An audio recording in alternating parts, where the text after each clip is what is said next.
আমি এখন আবৃত্তি করছি সুকুমার রায়ের লেখা জীবনের হিসাব কবিতাটি। বিদ্যে বোঝাই বাবু মশাই, চড়ি সখীর বটি, মাঝিরে কান বলতে পারিস সূর্য কেন ওঠে, চারটা কেন বাড়ি কমে, জোয়ার কেন আসে। বৃদ্ধ মাঝি অবাক হয়ে ফেল ফেলিয়ে হাসে।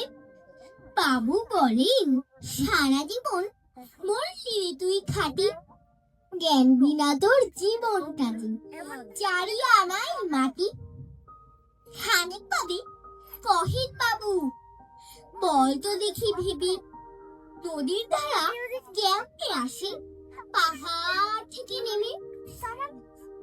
বল তো কেন লবণ পোড়া সাগর ভরা পানি, মাঝি সে কয়, আরে মশাই অত কি আপনি জানি।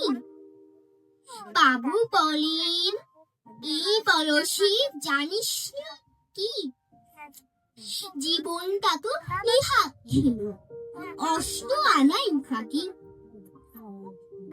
আবার ভেবে কহিন বাবু, বল তো রে বুড়ো, কেন এমন নীল দেখা যায় আকাশে ওই চূড়ো। বল তো দেখি সূর্য চাঁদে বোন লাগে কেন। বৃদ্ধ বলে, আমায় কেন লজ্জা গেছেন হেন।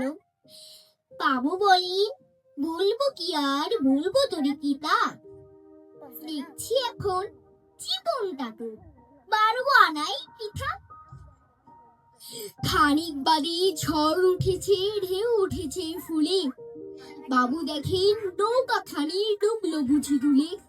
মাঝিরে কান কি কি আপদ, ওরে ও ভাই মাঝি, ডুবলো নাকি নৌকা এবার, মরবো নাকি আজি।